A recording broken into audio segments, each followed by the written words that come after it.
So, today we're diving into K-pop, but from a totally different angle than you might be used to. We're going to unpack a perspective that looks at the trend of revealing outfits and connects it to, well, the very destiny of an entire nation.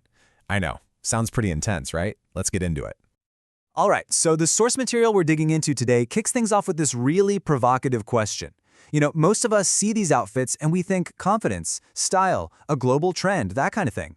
Well, this perspective just flips that whole idea on its head and asks, what if it's actually a sign of weakness? So, how in the world do you get to that conclusion? Well, the core idea here is that this whole trend of exposure isn't really about artistic freedom. It's a symptom, a sign that something deeper, something more important is missing. And boom, there it is, the central thesis, stated about as bluntly as you can get. The argument is that exposure is just a shortcut. It's what you use instead of actual skill. It's the move you make when you don't really believe your talent is enough to win people over. I mean, that is a really challenging claim, and it's the foundation for this entire philosophy. Okay, so to really wrap our heads around this, we have to understand a crucial Korean concept, Jilyong. Now, there's no perfect one-word translation in English, but think of it as a person's inner substance, their quality, their skill that they've worked hard to cultivate. According to this viewpoint, that is the real engine of success that lasts, not just some look that's hot today and forgotten by tomorrow. This chart really breaks it down, doesn't it? You've got these two totally different paths. Over here, the path of exposure, it's the shortcut, it leads to fleeting fame, and it's a sign of low Jilyong. But on the other side, you've got the path of substance, which is all about real, cultivated skill that creates a lasting impact. And in the speaker's mind, it's not even a debate which path is the correct one, especially for a nation trying to make its mark on the world. Okay, so if exposure is the wrong way to go, what's the right way? Well, the source doesn't just diagnose the problem. It offers a totally different path to success. One that isn't built on what you see, but on the power of a message. So the idea here is to completely shift the focus. It's about infusing K-pop with real, deep substance.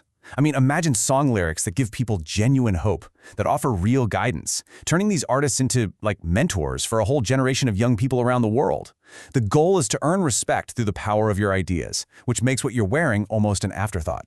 And apparently the stakes for getting this right are incredibly high in Korea. The source points out this really key cultural difference.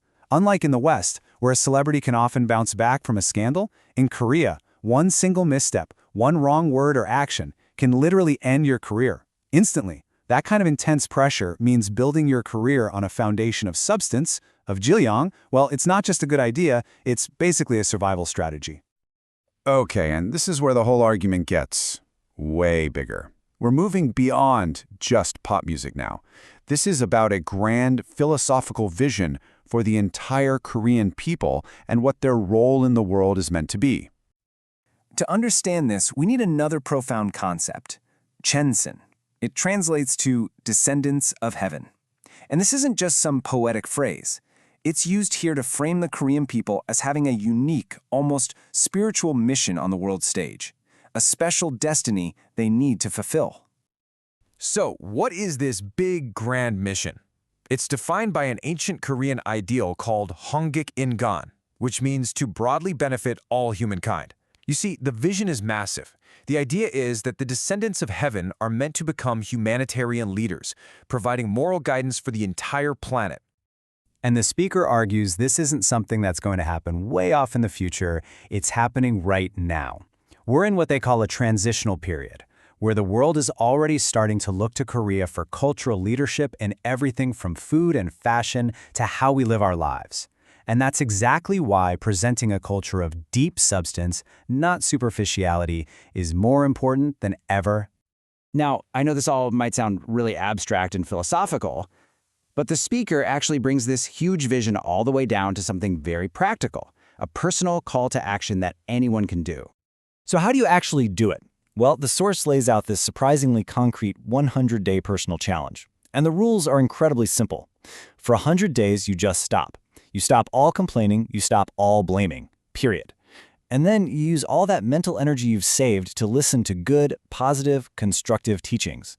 The promise is that if you do this, you'll literally feel your inner quality, your Jilyong, start to change. And this quote?